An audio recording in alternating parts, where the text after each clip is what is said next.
हरे कृष्ण। तो आज हम पुनः भक्ति रसामृत सिंधु प्रारंभ करने जा रहे हैं। तो पिछले जो सत्र था उसमें हम 7वां अध्याय, जिसमें कि वैदिक साधना भक्ति के जो 64 अंग हैं उसमें से मुख्य 3 अंगों को हमने चर्चा कर दिया था। आदव गुरु पादाश्रय, तत्र दीक्षादि शिक्षण, अविश्वम्भरेण गुरु सेवा। जो प्रमाणिक गुरु हैं उनका आश्रय ग्रहण करना, उनसे शिक्षा और दीक्षा प्राप्त करना और अंतरंगता से गुरु की सेवा। और हमने वहाँ पे चर्चा किया था कि हमको रूपानुगा क्यों कहा गया है। और भी गोस्वामी गण हैं, उनकी लाइन में हम आते हैं तो रूपानुगा क्यों है? क्योंकि रूप गोस्वामी ने रस जो है उसको बहुत ही विस्तार से, विश्लेषण से उसकी चर्चा की है। और जो चैतन्य महाप्रभु हैं वो हमको क्या देने आए हैं? उन्नत उज्ज्वल रस, है ना। उन्नत उज्ज्वल रस प्रदान करने आए हैं चैतन्य महाप्रभु। और उस रस को रूप गोस्वामी ने विश्लेषण किया है ना। और दूसरा, जैसे हम मंगलाचरण में देखते हैं ना, श्री चैतन्य मनोभीष्टम स्थापितम येन भूतले स्वयं रूप कदा मह्यम ददाति स्वा पदान्तिकम्।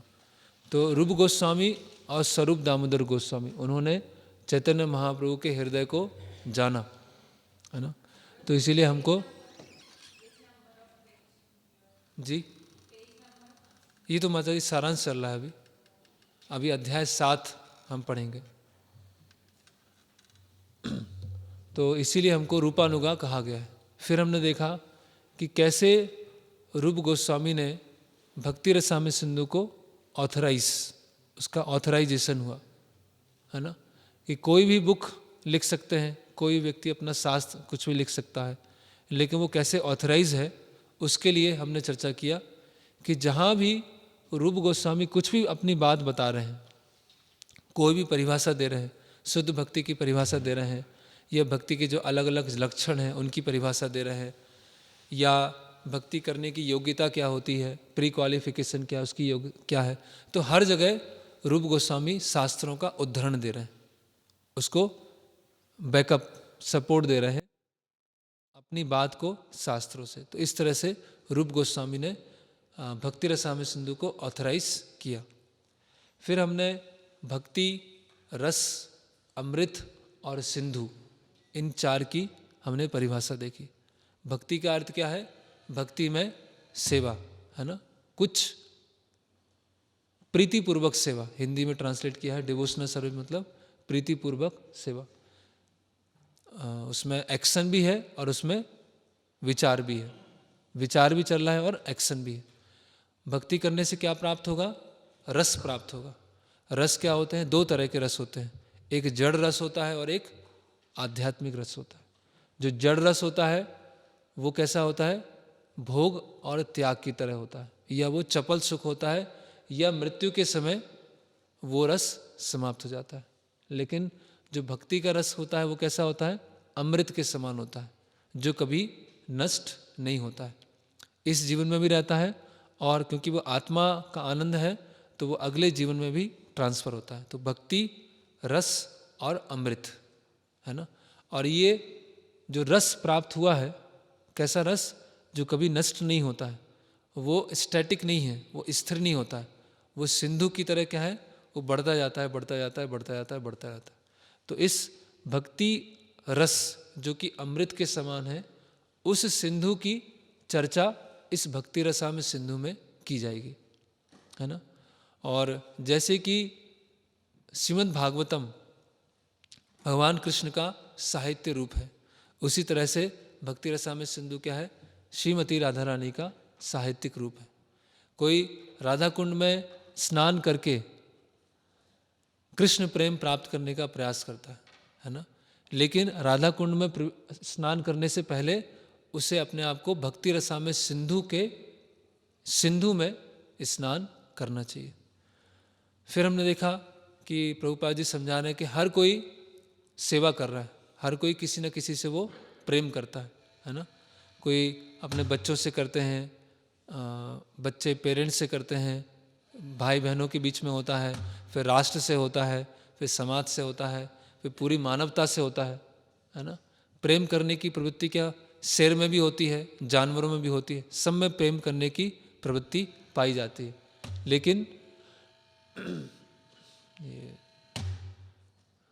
लेकिन वो प्रेम करने की प्रवृत्ति क्या होती है, वो पूरी नहीं हो पाती, क्योंकि जिससे हम प्रेम कर रहे हैं वो अपूर्ण है। तो प्रभुपाद जी एक वर्ड यूज कर रहे हैं, एक फ्रेज यूज कर रहे हैं, द मिसिंग पॉइंट, है ना।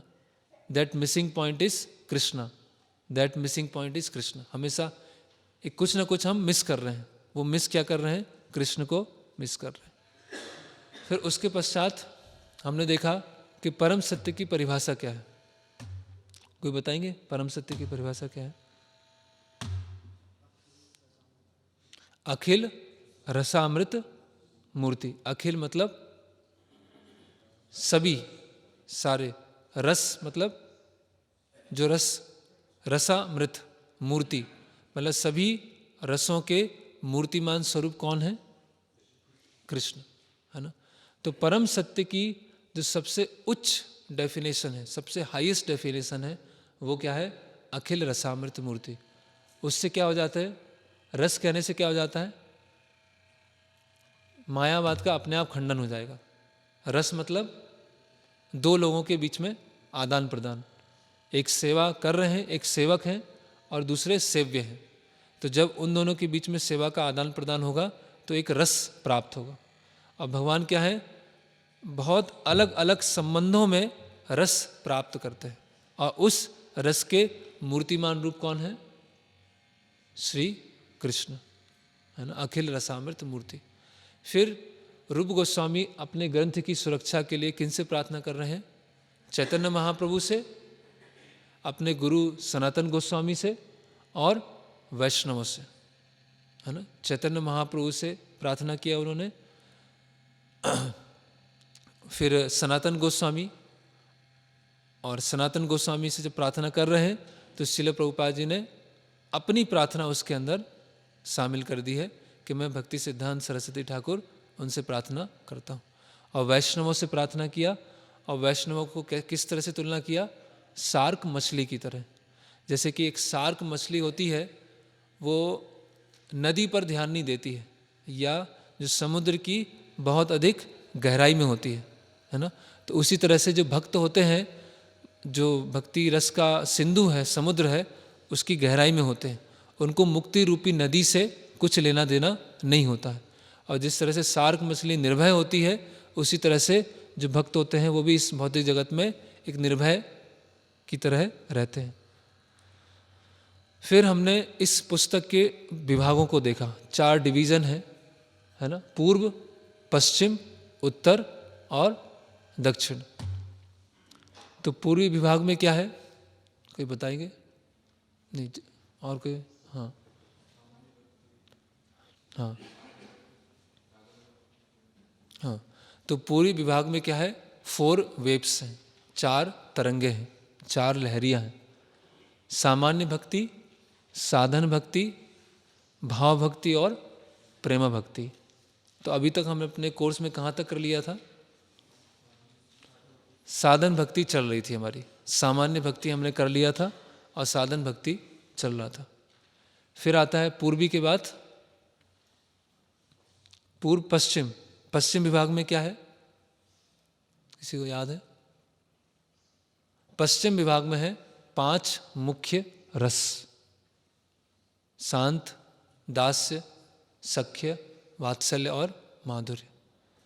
पूर्व पश्चिम। उत्तर में क्या है? 8 गौड़ रस और रसाभास। और साउथ में क्या है? विभाव, अनुभाव, व्यवचारी भाव और सात्विक भाव, स्थायी भाव। ये 5। तो 4, 5, 5, 9, इस तरह से क्रम बनता है।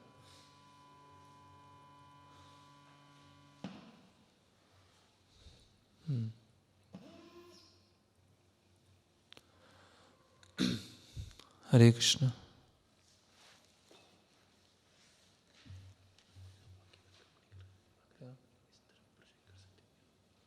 रहने दीजिए, अभी रहने दीजिए। तो हमने फर्स्ट वेव चालू किया, फर्स्ट वेव ईस्टर्न डिवीजन, है ना। तो सामान्य भक्ति की क्या परिभाषा है, पीछे से कोई सामान्य भक्ति की परिभाषा? हेमंत?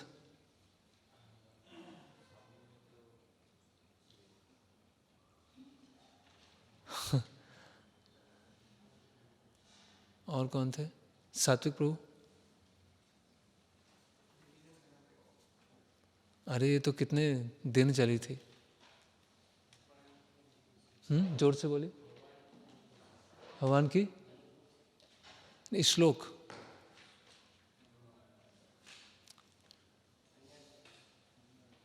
यस, अन्याभिलाषिता शून्यम ज्ञान कर्मादि अनावृतम आनुकूलेन कृष्णानुशीलनम भक्तिरुत्तमा। ये तो 1-2 हफ्ते तो यही चला था ये श्लोक। अगर ये याद नहीं है तो फिर समस्या है। फिर तो अन्याभिलाषिता शून्यम ज्ञान कर्मादि अनावृतम आनुकूलेन कृष्णानुशीलनम भक्तिरुत्तमा। तो सामान्य भक्ति में 2 तरह के लक्षण होते हैं। पहला है स्वरूप लक्षण और दूसरा है तटस्थ लक्षण। जिन्होंने याद है उनको आनंद आएगा सुनने में, क्योंकि रिवीजन हो जाएगा, नहीं तो थोड़ा सा। तो पहला है स्वरूप लक्षण। स्वरूप लक्षण क्या है? वास्तव में भक्ति है क्या।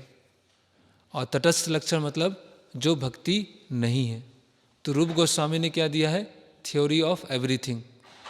सारा एक ही श्लोक में क्या भक्ति है और क्या भक्ति नहीं है वो बता दिया।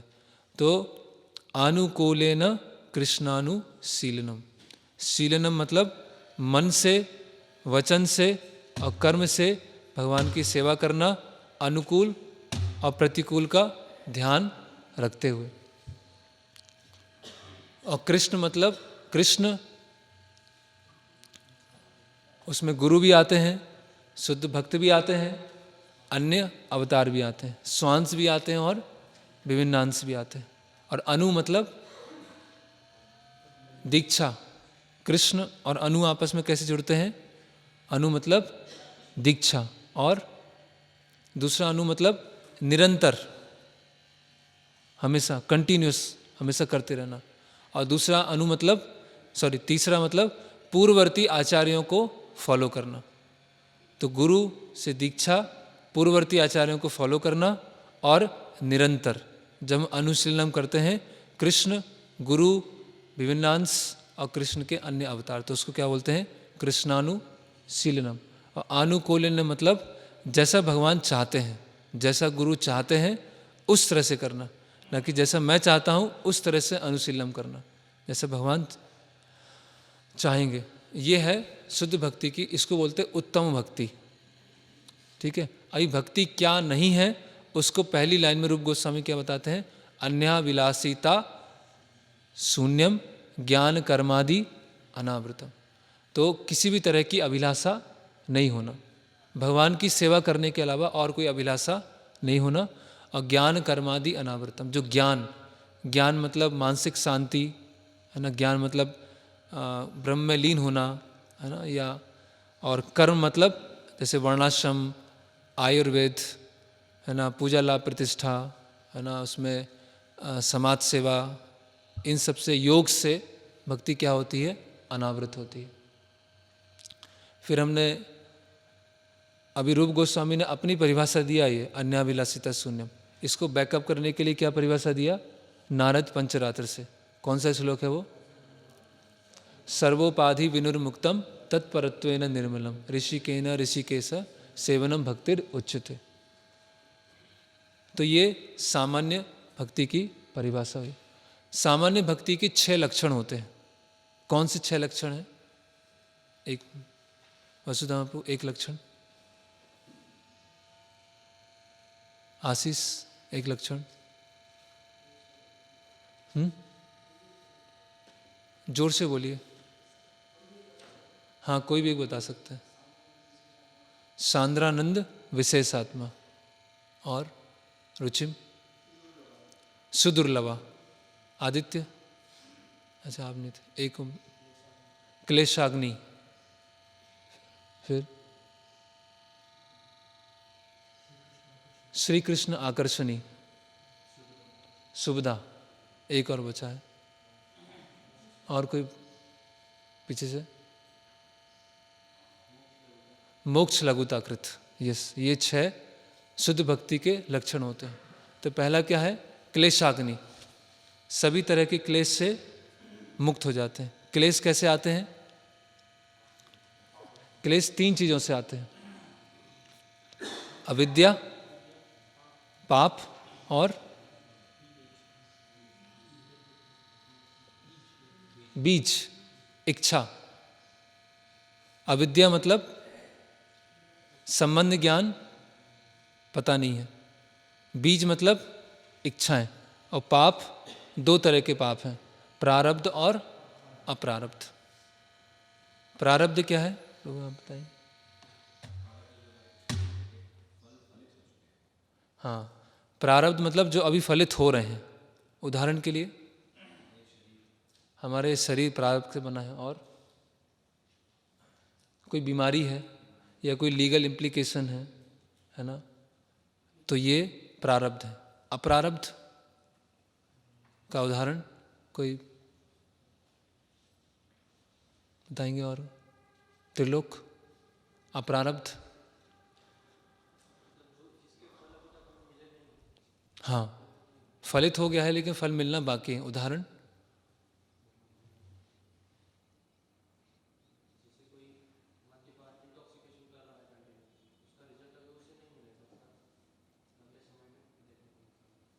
नहीं, सिंपल है, किसी ने चोरी किया है, अभी तक पकड़ा नहीं गया है, और कुछ समय के बाद पकड़ा जाएगा, तो ये क्या है? अप्रारब्ध। बीज, बीज मतलब बताइए अंश।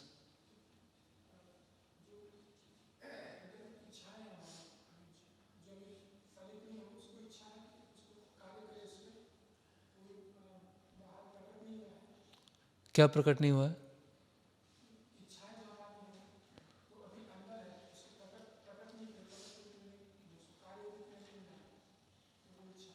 ऐसी इच्छाएं जिनको हम देख सकते हैं उसको बोलते हैं बीज, और ऐसी इच्छाएं जो हमको दिखाई नहीं देती हैं उसको बोलते हैं कूट। तो अविद्या मतलब संबंध ज्ञान का अभाव, प्रारब्ध मतलब जो अभी हमको पाप पुण्य फलित हो रहे हैं, अप्रारब्ध मतलब जो फलित होने वाले हैं, बीज मतलब ऐसी इच्छाएं जो अभी हम देख सकते हैं, और कूट मतलब जो इच्छाएं अभी दिखाई नहीं दे रही। तो भक्ति करने से क्या होता है? अप्रारब्धम फलम पापम कूटम बीजन फलोन्मुखम प्रणयेव क्रमनेव प्रलीयते विष्णु भक्ति रतात्मना।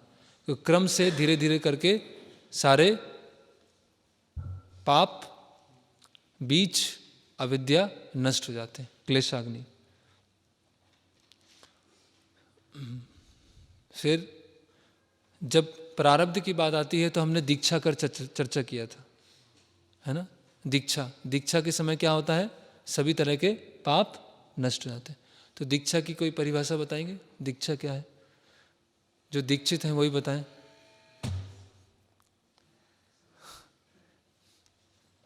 कौन है दीक्षित?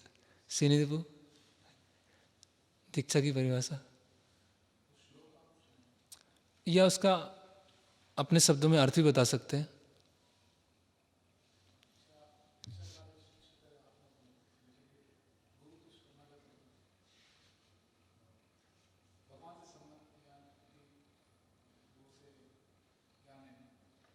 दीक्षा काले शिष्य करे आत्मसमर्पण। तो दीक्षा से पहले शरणागति नहीं होती।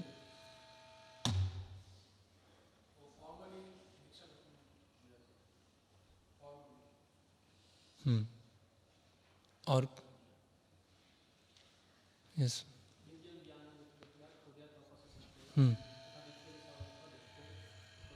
हाँ, दिव्यम ज्ञानम यतो दद्यात् कुर्यत पापस संशय। कुर्यत पापस, सारे पाप नष्ट हो जाते हैं। कब? जब दिव्य ज्ञान दिया जाता है।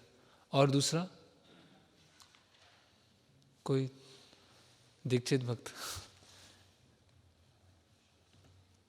हेमंत, आप कुछ बता रहे थे।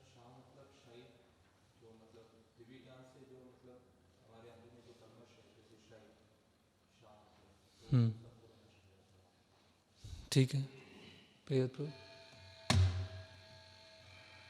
उसमें एक उदाहरण हमने देखा था, बेल मेटल, मर्क्यूरी। हाँ बताइए। नहीं बताइए क्या हुआ।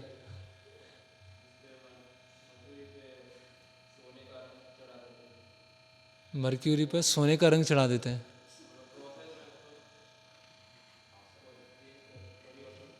नहीं, कांसे पर जब पारा मिलता है तो वो सोने में चेंज हो जाता है। उसी तरह से जो साधक है, जब दीक्षा होती है तो उसके सभी तरह के जो पाप हैं, यहाँ तक कि प्रारब्ध है, वो सब कुछ नष्ट हो जाता है। फिर शुभदा, भक्ति क्या है? शुभ, कल्याण में है। किस तरह से कल्याण में है? पहला हमने देखा था कि भक्ति से सभी लोग आकर्षित होते हैं, भक्ति से सभी जीव आकर्षित होते हैं। दूसरा क्या है? भक्ति क्या है? सबके लिए कल्याणकारी है। अब भक्ति करने से सभी तरह के गुण, दैवी गुण, वो विकसित होते हैं। और चौथा, भक्ति करने से आनंद प्राप्त होता है, हैप्पीनेस। फिर सांद्रानंद विशेषात्मा, भक्ति का आनंद कैसा है? बहुत ही सांद्रानंद, बहुत ही कंसंट्रेटेड है, बहुत ही कंडेंस है। तो कैसे है? भक्ति जो कर रहे हैं उनको भौतिक जगत का आनंद, मुक्ति का आनंद और सिद्धि का आनंद, तीनों आनंद का कुछ लेना देना नहीं होता है। भक्ति क्या है? सुदुर्लभा, भक्ति बहुत ही रेयर प्राप्त होती है। तो कैसे है सुदुर्लभा? रवि एक पॉइंट। अन्य किसी विधि के द्वारा भक्ति प्राप्त नहीं होती। भगवान क्योंकि इससे बन जाते हैं, इसीलिए भगवान आसानी से भक्ति प्रदान नहीं करते। और केवल शुद्ध भक्तों के द्वारा ही भक्ति प्राप्त होती है। ये पहला पॉइंट ही है वो, कि अन्य विधियों के द्वारा भक्ति प्राप्त नहीं होती। एक हाँ, यस, साधन और साध्य में अगर मिश्रण हो या उससे हम थोड़ा भटक जाएं तो फिर और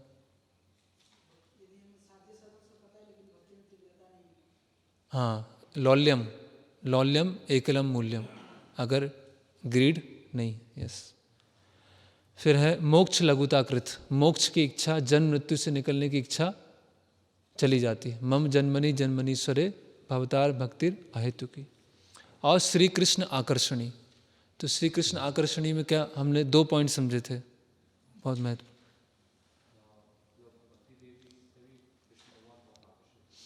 भक्ति देवी से भगवान आकर्षित होते हैं। और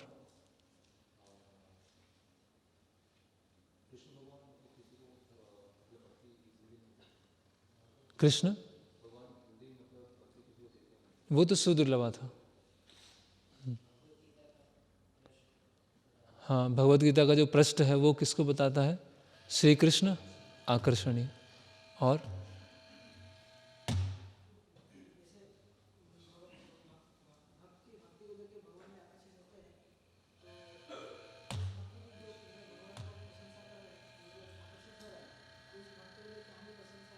यस, ये इम्पोर्टेंट पॉइंट था।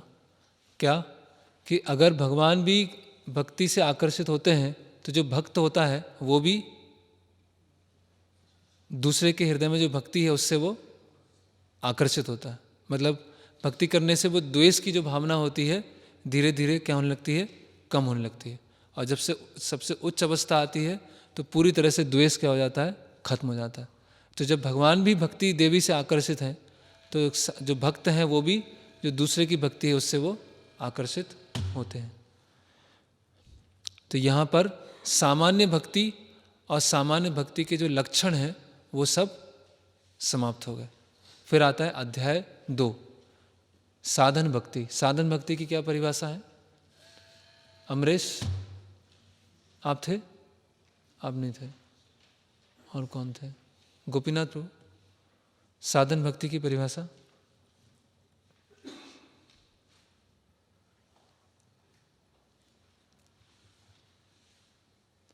गजेंद्र आप थे उस समय? गजेंद्र भी नहीं थे। कोई बताएंगे?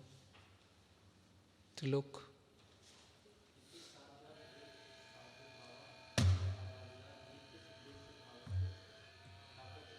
यस, बहुत बढ़िया। कृति साध्या भवेत् साध्य स साधना विदा नित्य सिद्धस्य भावस्य प्राकट्यम हृदय साधता।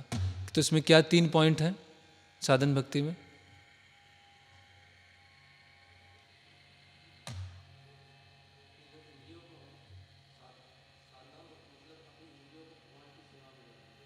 इंद्रियों को और मन को भगवान की सेवा में लगाना। कैसे लगाना? ध्यान पूर्वक। कृति, कृति शब्द है। और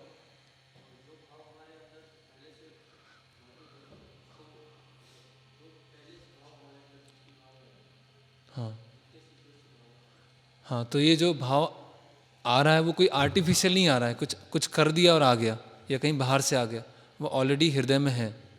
यस। और तीसरा, ये जो हम क्रियाएं कर रहे हैं मन से या इंद्रियों से, उसका लक्ष्य क्या है? भाव प्राप्त होना। यस। तो यहाँ पर रूप गोस्वामी बताते हैं तस्मात् केनापि उपाय मना कृष्णा निवेश्य। किसी भी तरह से मन को भगवान में लगाइए।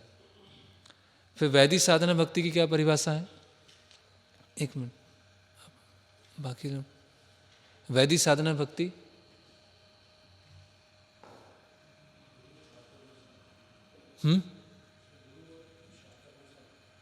गुरु और शास्त्रों के अनुसार। वो तो हर जगह है गुरु और शास्त्र। गुरु तो हमेशा रहते हैं, शास्त्र भी हमेशा है। आप चाहे प्रेम भक्ति पहुंच जाएंगे तो भी गुरु की आवश्यकता है, तो भी शास्त्र चाहिए।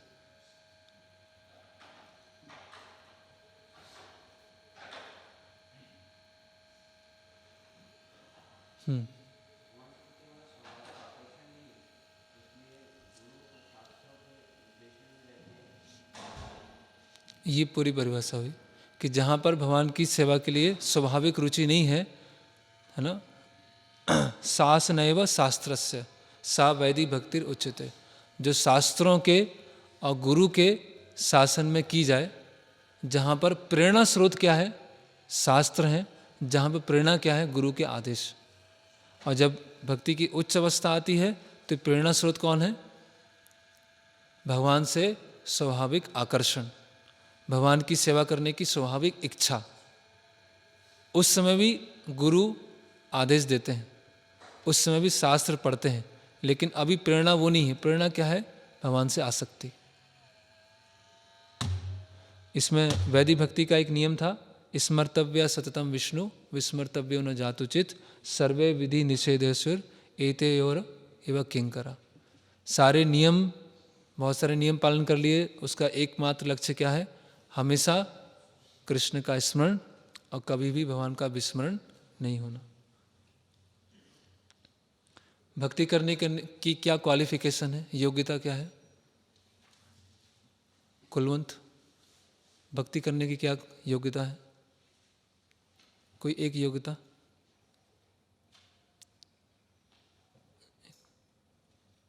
नहीं, बताने दीजिए। क्या? विनम्र तो बहुत सारे लोग होते हैं, बहुत सारे बाहर के लोग विनम्र होते हैं। भक्ति करने की क्या योग्यता है? अरुण? हाँ, कोई भी कर सकता है, लेकिन वो प्रारंभिक योग्यता क्या है?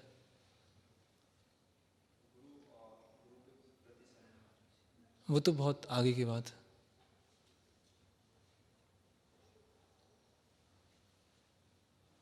यस। हाँ, श्रद्धावान जन होए भक्ति अधिकारी। कि जो श्रद्धावान है, फेथफुल है, वो भक्ति कर सकता है। उसकी फेथ होना चाहिए, और उस फेथ के अनुसार कनिष्ठ, मध्यम और उत्तम डिस्कस किया था हमने। काफ़ी डिटेल में कनिष्ठ अधिकारी का डिस्कशन किया था। तो श्रद्धावान जन होए भक्ति अधिकारी। और दूसरा क्या है? भक्ति प्राप्त करने की योग्यता है कृपा।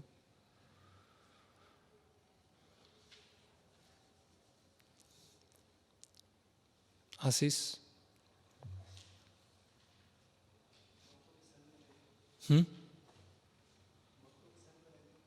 हाँ, एसोसिएशन दूसरी योग्यता। फिर तीसरा, हाँ ये भगवत गीता भागवतम सेवा के प्रति प्रारंभिक रुचि, सेवा के प्रति इनिशियल इंटरेस्ट, उससे आप भक्ति में आ सकते हैं। और चौथा, हाँ अति आसक्ति और अत्यधिक अनासक्ति, ये दोनों क्या है, भक्ति में बाधा है। बहुत ज़्यादा कोई अटैच्ड है या भौतिक जगत से कुछ बहुत ही ज़्यादा डिटैच्ड है तो वो भक्ति नहीं कर पाएंगे। और एक और था, भुक्ति और मुक्ति की कामना से मुक्त। भक्ति कौन कर सकते हैं? कुलवंत, कौन कर सकता है भक्ति?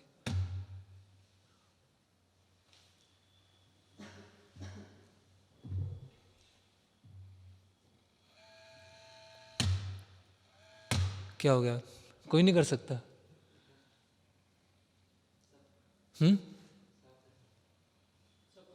सब कर सकते हैं। यस, सर्वाधिकारितम माघा स्नानस प्रथम यतः। तो माघ का महीना चल रहा है अभी,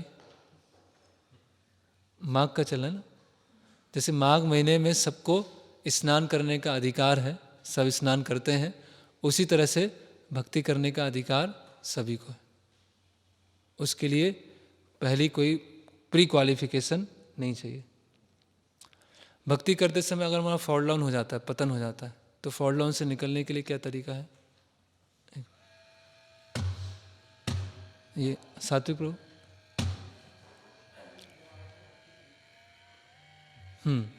तो भक्ति में पतन होने से और कोई तरीका नहीं है, जो भक्ति की विधि है वही करना होगा। उसके लिए भक्ति में पश्चाताप क्या है? हाँ, भक्ति में पश्चाताप क्या है? भक्ति है और कुछ नहीं। ओके। फिर भक्ति करने से हम सभी तरह के ऋणों से मुक्त हो जाते हैं। कौन कौन से ऋण है वो? पहला ऋण रुचिम,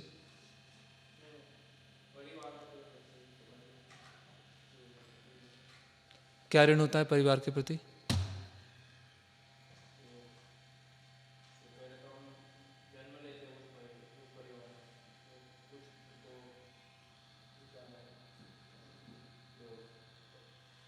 पितृ ऋण बोलते हैं उसको। परिवार जनों का मतलब पितृ ऋण, पितरों का ऋण। वो कैसे चुकता है?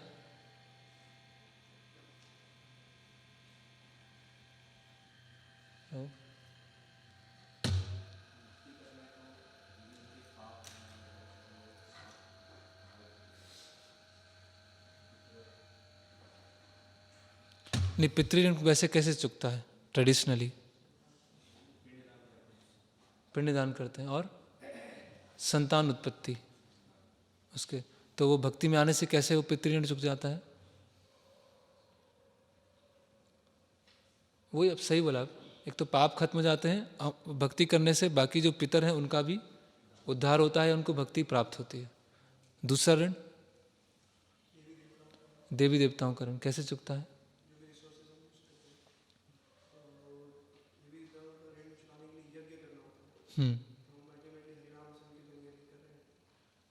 तो भगवान के प्रसन्न होने से देवी देवता भी प्रसन्न हो जाते हैं। यस, हाँ यस। और तीसरा ऋण हेमंत? नहीं, ये तो हो गया, देव ऋण हो गया। इसको बोलते हैं सामान्य जनों का। तो सामान्य जन होते हैं, उसमें पशु पक्षी भी आ सकते हैं, तो उनका ऋण कैसे हमको लगता है?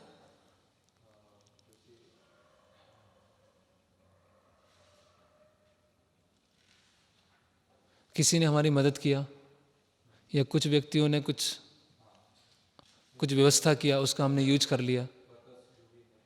गाय है तो उनका ऋण कैसे चुकाया जाता है?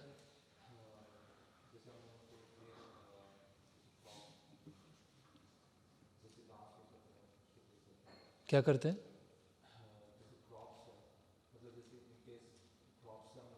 क्रॉप्स, हाँ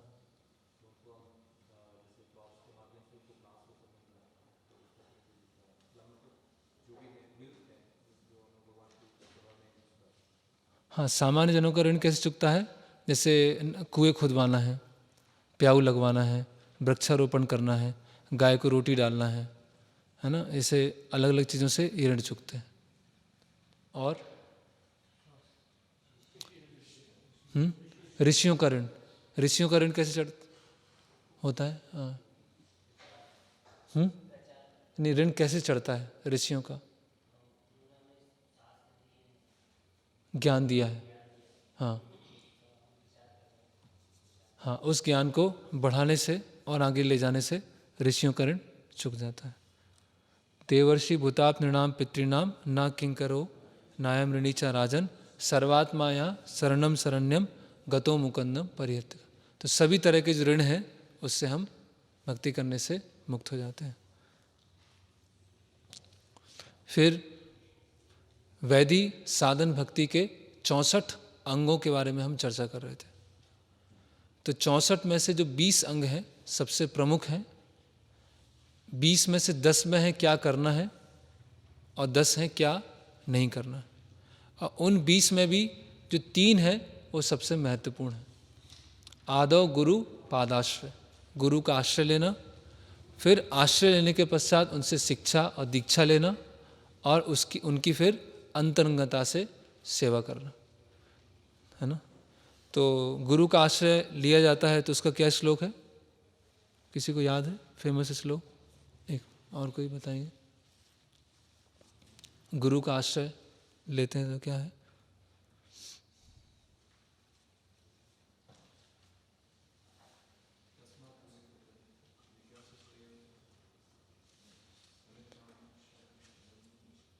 नहीं, 2 श्लोक मिक्स हो गया है, भागवतम और उपनिषद का मिक्स हो गया।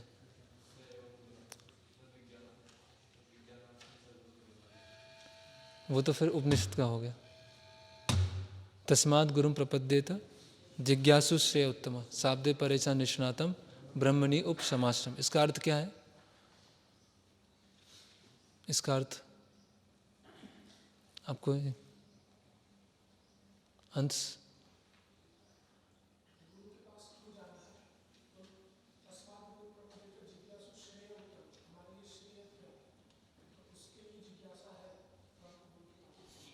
और आगे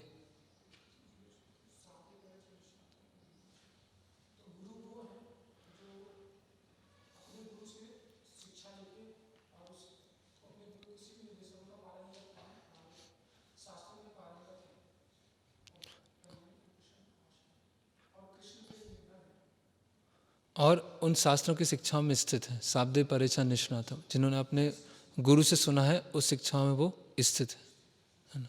फिर गुरु से दीक्षा और शिक्षा लेना, उसके लिए कौन सा श्लोक था? अगर श्लोक याद नहीं है तो हम उसका अर्थ भी बता सकते हैं, वो भी हमने काफ़ी डिटेल में डिस्कस किया था। भगवान का एक नाम क्या था? आत्मा आत्म, है ना। आत्मा आत्म दो हरि। आत्मा आत्म मतलब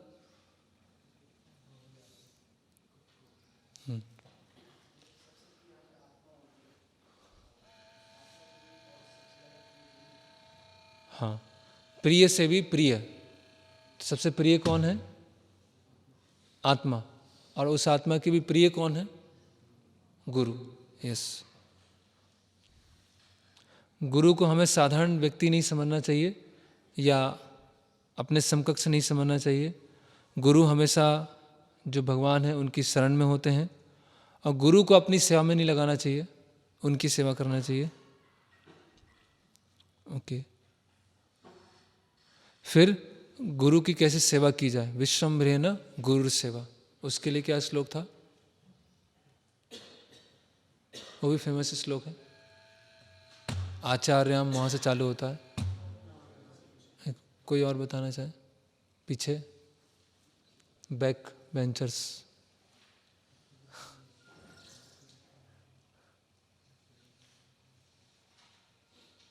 आचार्या माम विजानिया नाम मन्नेत करिचित। फिर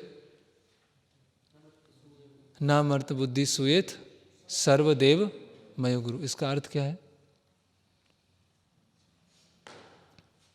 कोई बताएंगे जिन्होंने अभी तक उत्तर नहीं दिया है। इसका अर्थ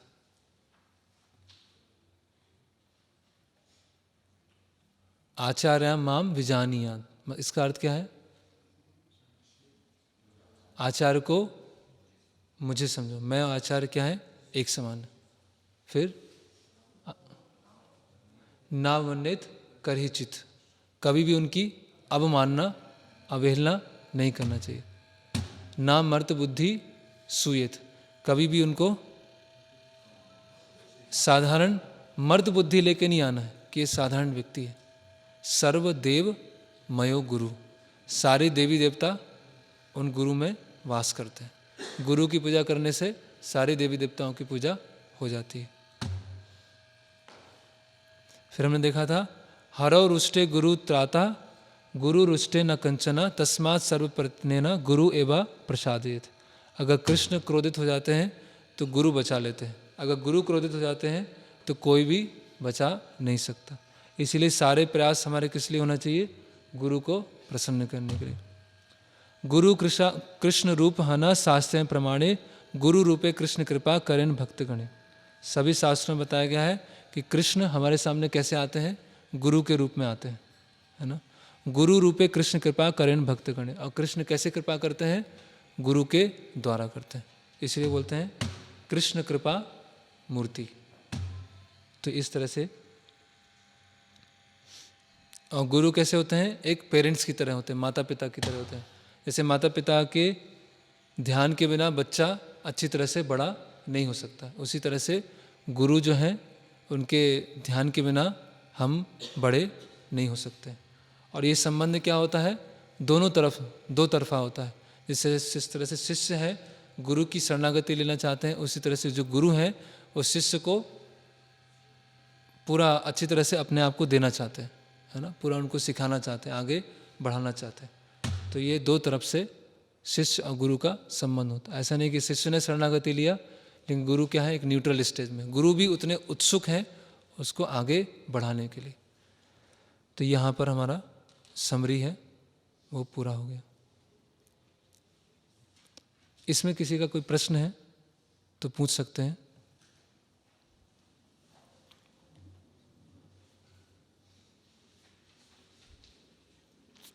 ओके, तो यहाँ से वैदी साधना भक्ति, जो कि साधन भक्ति का एक भाग है।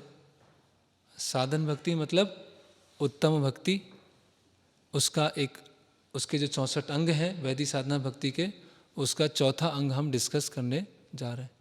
तो अभी चल के आ रहा है वो हमको फ्रेम जो है क्लियर होना चाहिए। ऐसा नहीं कि हम सिंधु में खो जाएं, हाँ, पता नहीं कहाँ जा रहे हैं। तो वैदिक साधना भक्ति का जो चौथा अंग है, चौथा अंग क्या है? साधु वर्तमानु वर्तनम। तो ये है अध्याय 7, भक्ति सिद्धांतों के प्रमाण, अंग लक्षण। साधु पुरुषों के पद चिन्हों का अनुसरण। तो यहां बताया जा रहा है, स्कंद पुराण में सलाह दी गई है कि भक्त को चाहिए कि वह पूर्व आचार्यों तथा साधु पुरुषों का अनुगमन करे, क्योंकि इस तरह से उसे वांछित फल की प्राप्ति हो सकती है और शोक करने या अपनी उन्नति के लिए घबराने की गुंजाइश नहीं रह जाती।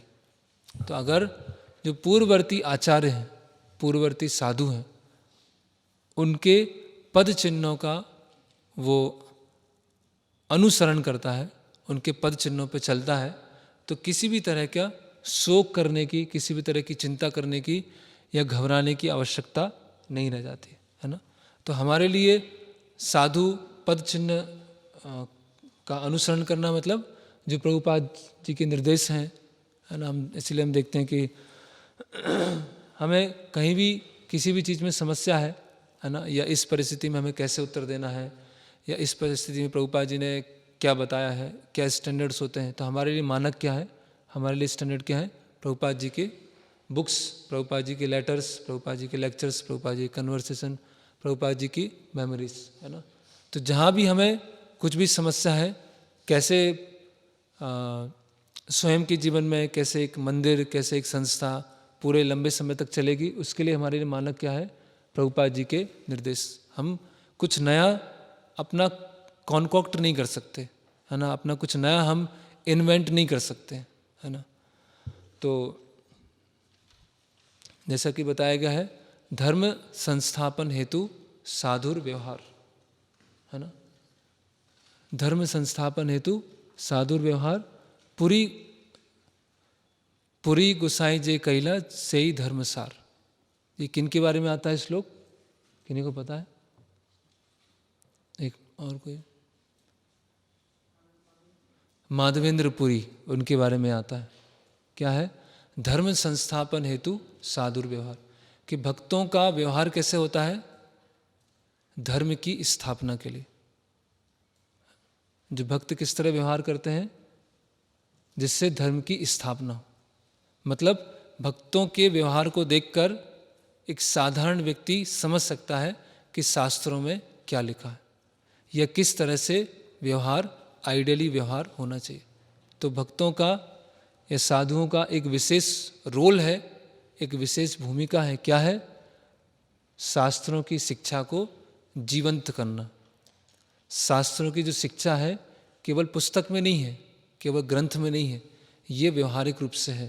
तो ये साधुओं का एक विशेष क्या है? उनका जिम्मेदारी बोल सकते हैं, या विशेष उनका एक रोल है, भूमिका है ना।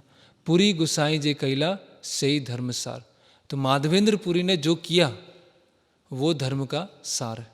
जो भी माधवेंद्र पुरी ने अलग अलग क्रियाएं की हैं वो धर्म का सार है ना। तो अगर हम आचार्यों का जीवन, आचार्यों की शिक्षाएं, आचार्यों ने कैसे व्यवहार किया है, उसके बारे में अगर हम नहीं जानेंगे तो क्या हो जाएंगे? हम भावुक हो जाएंगे, सेंटिमेंटल हो जाएंगे, है ना। इसीलिए आजकल हम देखते हैं कि बहुत सारे अलग अलग वक्तागण हैं, बहुत सारे अलग अलग प्रवचन हैं। तो क्योंकि अन्य भक्त हैं, हाँ, वो भी शास्त्रों से बोल रहे हैं, लेकिन हमारे लिए मानक क्या है, हमारे लिए स्टैंडर्ड क्या है? श्रील प्रभुपाद। तो सबसे पहले प्रभुपाद जी की बुक्स और प्रभुपाद जी के लेक्चर्स हैं। क्योंकि अन्य जगह हो सकता है हम इन्फॉर्मेशन बैंक बन जाएंगे, बहुत सारी इन्फॉर्मेशन तो आ जाएगी, लेकिन वो शुद्धिकरण, प्यूरिफिकेशन नहीं होगा जो हम प्रभुपाद जी के लेक्चर्स और प्रभुपाद जी के बुक्स से हमको प्राप्त होगा। और ओके, तो यहाँ पर बताया जा रहा है कि साधु वर्तमानु वर्तमान, साधुओं के पद चिन्हों को कैसे फॉलो किया जाए। अगर वो फॉलो नहीं किया गया तो क्या होगा? तो यहाँ पर एक कोट है, वहाँ बताया जा रहा है, our mahajans path is that which was shown by Shri Vyasadev, Sukhdev Goswami, Prahlad Maharaj, Shri Chaitanya Mahaprabhu. तो हमारा जो पाथ, रास्ता है, किन्होंने बनाया है? प्रहलाद महाराज, सुखदेव गोस्वामी, चैतन्य महाप्रभु, व्यासदेव। फिर यहाँ बता रहे हैं कि हमें महाजनों के द्वारा बने हुए रास्ते को छोड़कर एक नया रास्ता बनाना और एक अहंकारी भक्त बन जाना, उस तरह से हमें प्रयास नहीं करना चाहिए। ऐसे तृणादपि सुनिचैन, तृणादपि सुनिचैन मतलब झुकना। झुकना मतलब एक होता है व्यक्ति के सामने झुकना, एक होता है व्यक्ति के निर्देश के सामने झुकना। तो अगर कोई गुरु शिष्य परंपरा के सामने झुका है और गुरु शिष्य परंपरा को एज इट इज फॉलो कर रहा है, तो वास्तव में वो तृणादपि सुनिचैन है। और जो गुरु शिष्य परंपरा को एज इट इज फॉलो नहीं कर रहा है, अपना ही रास्ता तैयार कर रहा है, तो वो कितना भी अपने प्रवचनों में तृणादपि सुनिचैन बोल ले, तो वो तृणादपि सुनिचैन फॉलो नहीं कर रहा। क्योंकि क्या लग रहा है कि जो गुरु शिष्य परंपरा के द्वारा बनाया हुआ रास्ता है वो इनकम्प्लीट है, या मैं उनसे अधिक बुद्धिमान हूँ, या मैं कुछ नया रास्ता, अच्छा तरीका ला सकता हूँ। तो वास्तव में वो हम्बल नहीं है, वास्तव में वो विनम्र नहीं है। फिर यहाँ पर लिखते हैं भक्ति Vinod Thakur, a path can not be manufactured. रास्ता को कभी मैन्युफैक्चर नहीं कर सकते, निर्माण नहीं कर सकते, नया रास्ता नहीं बना सकते। कौन नया रास्ता बनाते हैं? नया रास्ता कौन बनाते हैं? कौन है जो ट्रेडिशनल पे चलते हैं और कौन है जो नया रास्ता बनाते हैं? दोनों में क्या एक बहुत ही क्या बोलते हैं, स्पष्ट रूप से अंतर क्या है? जो नया रास्ता बनाते हैं अपना और जो पूर्ववर्ती आचार्यों के रास्ते पे चलते हैं, क्या अंतर है दोनों में? इंडिपेंडेंट थॉट और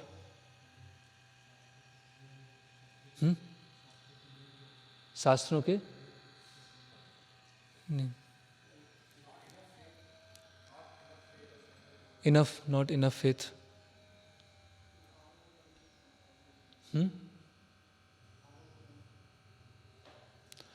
अहंकार, पब्ड अप, फेथ नहीं है उनको, इसीलिए उन्होंने नया रास्ता बनाया। Those who are proud and want fame try vigorously to discover new paths. कितना अच्छा लिखा कि जो बहुत अहंकारी हैं और जो प्रसिद्धि चाहते हैं वो क्या करते हैं? नए नए रास्ते तैयार करते हैं, है ना। इसलिए हम देखते हैं बाहर के जगत में भगवान राम के चरित्र पर कुछ नया उन्होंने लिखा है, या सीता देवी के चरित्र पर कुछ नया लिखा है, या कृष्ण लीला को एक नए तरीके से प्रस्तुत किया है। मतलब रामायण को खुद के इंद्रिय तृप्ति में लगाना चाह रहे हैं। जो कृष्ण लीला है उसको खुद के इंद्रिय तृप्ति में लगाना चाह रहे हैं। लेकिन जो वास्तव में विनम्र होगा, वास्तव में हम्बल होगा, वो क्या करेगा? जैसा है वैसा रिपीट करना है, जैसा बताया गया है वैसा बताना। वो क्या है? एक ट्रांसपेरेंट मीडियम की तरह। तो उससे क्या हो जाता है? श्रुति स्मृति पुराण आदि पंचरात्र की विधि मिना एकांत की हरि भक्ति उत्पादेवा कल्पते। तो जितने भी ये नए रास्ते बनाते हैं, जितने भी लोग नए रास्ते बनाते हैं, वो क्या करते हैं? समाज में उत्पाद मचा देते हैं।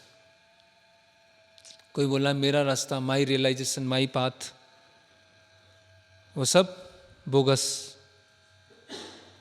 तो अभी इसको हम डिस्कस करते हैं विस्तार से, श्रुति स्मृति पुराण आदि।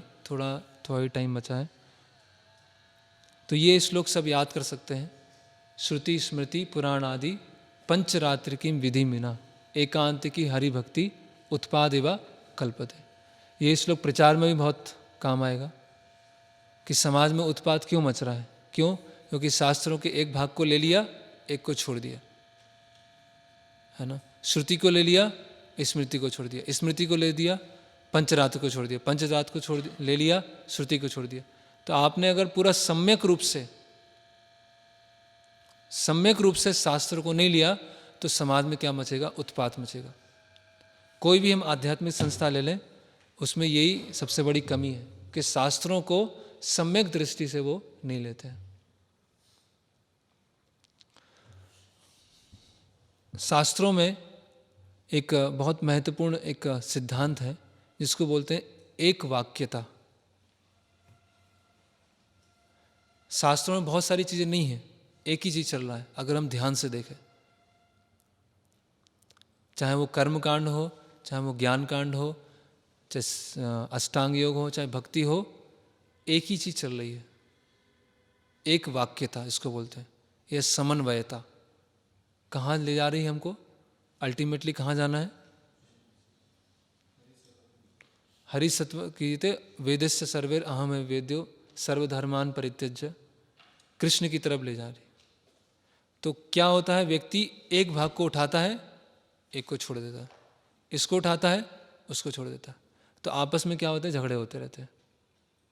कोई आर्य समाजी हैं, कोई ब्रह्म समाजी हैं, कोई मिशन वाले हैं, है ना, कोई बापू वाले हैं, कोई अम्मा वाले हैं, और सब क्या है? थोड़ा थोड़ा शास्त्र उठाएंगे। उनको देखेंगे वहाँ भी भगवद गीता का श्लोक लिखा होगा, वहाँ भी वेदों से कोटेशन दिया होगा, वहाँ भी उपनिषद, लेकिन शास्त्रों की जो पूरी पिक्चर है वो नहीं दी होगी। इसलिए प्रभुपाद जी का एक बहुत अच्छा लेक्चर है, सब सुन सकते हैं। इंट्रोडक्शन टू ईशोपनिषद, उसमें प्रभुपाद जी सारे प्रमाणों के बारे में डिस्कस कर रहे हैं और बता रहे हैं कि कैसे शास्त्रों को, श्रुति है, स्मृति है, पुराण है, सबको कैसे लेके चलना है और सबका लक्ष्य क्या है। तो अगर ये नहीं होता है तो समाज में कैसे उत्पाद मचता है। ब्रह्म यामल शास्त्र में कहा गया है, यदि कोई व्यक्ति शास्त्रों के आदेशों का पालन किए बिना महान भक्त बनना चाहता है तो उसे अपने कार्यों से भक्ति में प्रगति करने में कभी सहायता नहीं मिलेगी। उल्टे वह भक्ति के निष्ठावान साधकों के मार्ग में विघ्न खड़ा करेगा।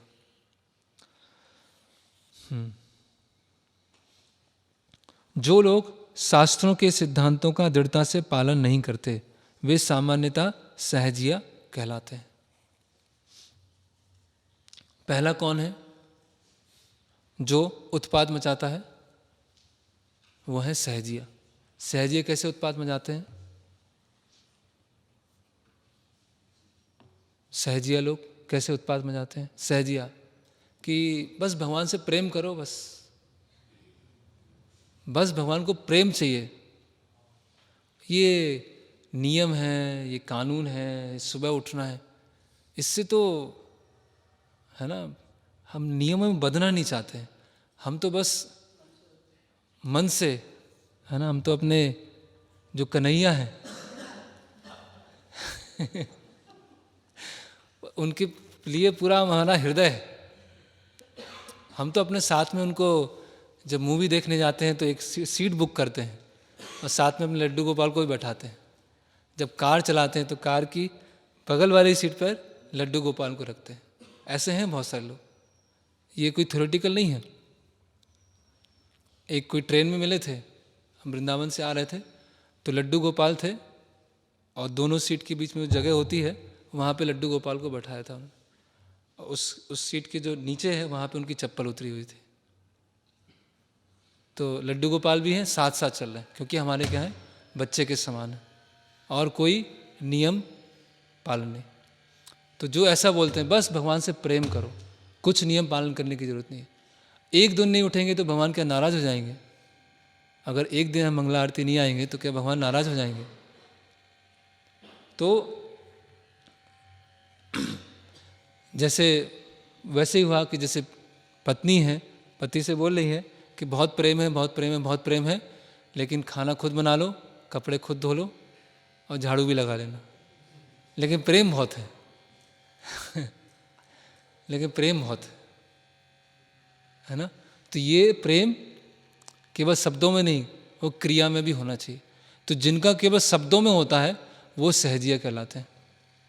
बातें बहुत बड़ी बड़ी करते हैं, कथा सुनेंगे तो आंसू आ जाएंगे उनके, इतने आंसू, हम तो नींद आ जाती है उनको आंसू आ जाते हैं, है ना, और नाचने लगते हैं, है ना। तो अगर हम ऐसा सोच रहे हैं कि ठीक है भक्ति कर रहा हूँ, सुबह उठूँ ना उठूँ, सर्दी बहुत है आजकल, तो इतना तो भगवान भी समझते हैं कि सर्दी इतनी है। भगवान अपने भक्तों को कष्ट में देखना नहीं चाहते हैं, इसीलिए मैं सुबह नहीं उठता हूँ कि भक्तों को कष्ट होता है, इसीलिए उनके भगवान उससे क्या होंगे, अप्रसन्न हो जाएंगे। तो ये सब चीज़ें क्या होती है, अपनी गलती को फिलोसोफाइज करने का प्रयास करना। तो साधु वर्तमान, साधु बताया, प्रभुपाद ने बताया सुबह उठना है। प्रभुपाद ने नहीं बोला कि सर्दियों में नहीं उठना है, गर्मियों में उठना है, हमेशा 4:30 बजे उठना है। तो क्लियर है रास्ता, है ना। ऐसा नहीं बोला कि बस हृदय से प्रेम करो और कुछ करने की आवश्यकता नहीं। प्रभुपाद जी ने बताया है कि भगवान के लिए कुछ कार्य करना है, कुछ प्रैक्टिकल एक्टिविटी करना है। तो ये जो सहजीय भाव क्यों आता है, क्योंकि हम नया रास्ता बनाते हैं। नया रास्ता कौन बनाते हैं? जो विनम्र नहीं है, जो कि अहंकारी है। तो यहाँ पर समय हो गया, तो यहाँ पे हम विराम लेंगे और सब भक्तों से निवेदन है कि वो जो अंग है उसको पढ़ के आएँ, स्वयं पढ़ के आएँ, क्योंकि अभी समय कम है, 1 महीने में हमको ये पूरा करना है। तो हो सकता है इसको बुक से नहीं पढ़ेंगे, डायरेक्ट लेक्चर में उसको शामिल कर लिया जाएगा। हरे कृष्णा। किसी का उसमें प्रश्न है, कुछ जिज्ञासा है?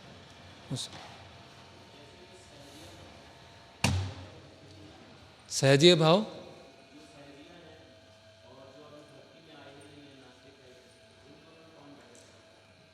उन दोनों में कौन बेटर है?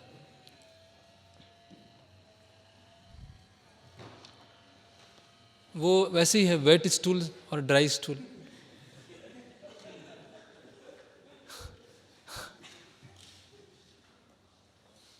कभी कभी होता है जिसको भक्ति के बारे में कुछ नहीं पता, उनको भक्ति में जाना आसान होता है। जैसे हम देखते हैं वेस्ट में प्रभुपाद जी गए तो उनको इतना कोई बेसिक पता नहीं था, लेकिन भक्ति में आए। लेकिन भारत में लोगों को बहुत पता था, और प्रभुपाद जी ने प्रचार किया तो कोई एक्सेप्ट करने को तैयार नहीं है। तो जो नास्तिक होते हैं भगवान से स्वतंत्र होकर भोग करना चाहते हैं, और जो सहजिया होते हैं वो भगवान का ही भोग करना चाहते हैं, भगवान की प्रोसेस का भोग करना चाहते हैं। हाँ, इसमें आगे आएगा कि होली नेम मंत्र बेचते हैं, मंत्र बेच के पैसा लेते हैं, दीक्षा देते हैं और पैसा लेते हैं, ऐसे बहुत सारे बैंड्स बनाते हैं और पैसा लेते हैं, पुजारी के नाम पे पैसा लेते हैं। तो ये सब क्या है, ये और ज़्यादा डेंजरस होते हैं, क्योंकि ये भक्ति के नाम पर भक्ति को यूज कर रहे हैं अपनी इंद्रिय तृप्ति के लिए, इस तरह से। हरे कृष्णा। भक्ति रसामृत सिंधु की